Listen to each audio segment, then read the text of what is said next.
정부 여당은 비상계엄에 협조한 부처 공직자들을 추려내는 그런 작업에도 박차를 가하고 있습니다. 오늘 국민의힘이 강력 반발하고 있습니다.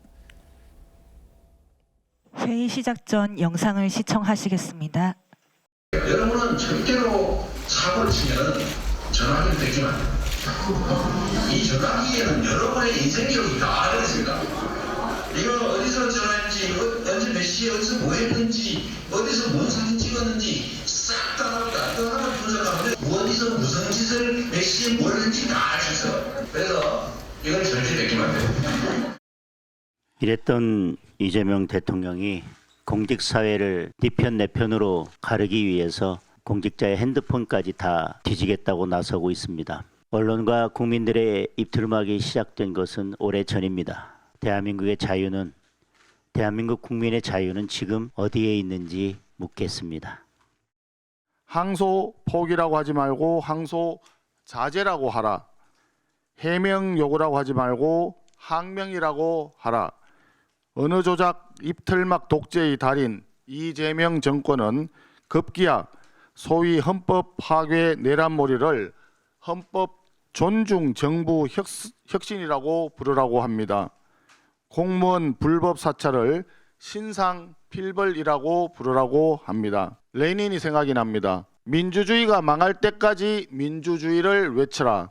레닌의 교활한 용어 혼란 전술을 21세기 대한민국에서 목도하고 있습니다. 공무원의 핸드폰을 그렇게 들여다보려면 맨 먼저 최고위 공무원인 이재명 대통령의 핸드폰부터 파헤쳐 보기를 바랍니다. 곽기도 교수님. 이재명 대통령이 성남시장 일때 휴대폰 절대 뺏기지 마라 라고 했던 말씀을 다시 상기시키면서 그렇다면 이재명 대통령 핸드폰부터 한번 보자.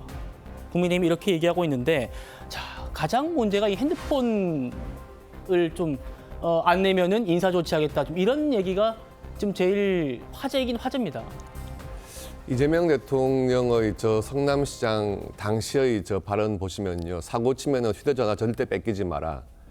이재명 대통령 본인이 전과 사범 아니겠습니까? 그리고 12개의 혐의로 5개의 재판을 받았던 인물입니다. 휴대전화에 그런 비밀스러운 내용들이 담겨 있다는 것 알고 있고요.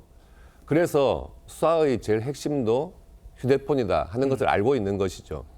그런데 이번에 TF, 저희는 내란몰이 TF라고 부릅니다만은 이 TF를 하면서 공무원 110만 명 공무원 중에서 군, 검, 경찰 이런 기관의 75만 명 공무원에 대해서 개인 PC, 업무용 PC와 또 핸드폰을 들여다보겠다는 것 아닙니까? 무슨 죄 지은 공무원들도 아니고 네 편 내 편 갈라가지고 이번 정권에 충성해라 하는 그런 신호로밖에 볼 수가 없는 거죠. 예. 지금 대한민국의 국격에도 전혀 맞지 않고 인권에 관한 국제적인 기준에도 전혀 맞지 않는 조치입니다. 지금 현재 이재명 정권에서 본인들이 내세울 것은 내란몰이뿐이다 하는 것을 스스로 자인하고 있는 것 같고요. 더 이상 국가 시스템을 파괴하고자 하는 이런 무리한 내란몰이 TF 기도는 당장 중단해야 된다고 생각을 합니다. 예. 휴대폰을 들여다보겠다, 공무원들. 과연 12.3 내란 계엄에 관여했는지를 우리가 평가하겠다, 판단하겠다라는 겁니다. 공직사회가 벌써부터 투서도 지금 많이 쏟아지고 있다고 하고요. 공직사회가 좀 부들부들 떨고 있다라는 얘기들도 많이 나오고 있는데 이재명 대통령이 직접 또 SNS에 글을 올렸습니다. 신상필벌은 조직 운영의 기본 중의 기본이다. 박원석 의원님. 공직사회가 이렇게 벌벌 떨고 있는데도 신상필벌 기본 중의 기본이다. 대통령이 한 번 더 강조했습니다. 어떻게 보이십니까? 일반론으로서 대통령 말씀이 틀린 건 아니죠. 그리고 저는 이번 조치를 기본권 논란을 일으키지 않는 선에서 아주 제한적으로 할 수 있다고 생각합니다. 예. 근데 이제 대상 범위 너무 광범위해요. 49개 전부처를 대상으로. 75만 명이라고 했나요? 네, 그다음에 이제 내란 전 6개월, 그 이후 4개월, 10개월간의 행적조사를 10개월. 사실상 하겠다는 거잖아요. 그 과정에서 휴대전화 제출 논란도 나온 거고. 근데 그런 방식으로 했을 때 부작용이 훨씬 더 클 거예요. 지금 12개 그 정부 부처를 이제 집중 점검 대상으로 정부가 보고 있지 않습니까? 검찰, 경찰, 군, 뭐 기타 등등 해서 뭐 그 정도 범위 내에서 고위공무원단을 대상으로 또 휴대전화 뭐 이미 제출과 같은 그런 기본권 논란을 부르는 방식이 아닌 다른 방식으로 뭐 일정하게 이제 해볼 수 있다고 봅니다. 왜 그러냐면 공직사회 내부 시선으로 보면 불편함들이 있어요.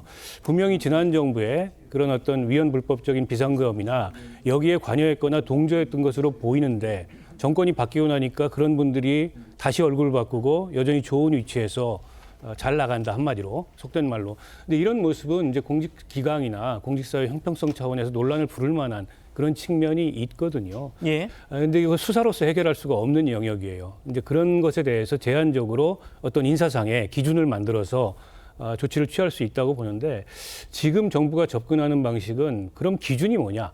지금 49개 부처의 일률적인 기준조차도 없습니다. 어떤 경우가 내란에 가담한 건지조차 불분명하고 저렇게 하다 보면 지금 제보센터를 또 만들겠다고 발표를 만들었습니다. 했는데 그 제보센터에 지금 여러 제보들이 들어오겠지만 객관적으로 그 제보들이 정말 이번 조치에 부합하는 그런 제보들이 아닌 서로 간의 뭐 경쟁자를 어떻게 보면은 그렇죠. 제한하려고 하는 예. 그런 식의 제보들도 일종의 투서들도 많이 있을 거거든요.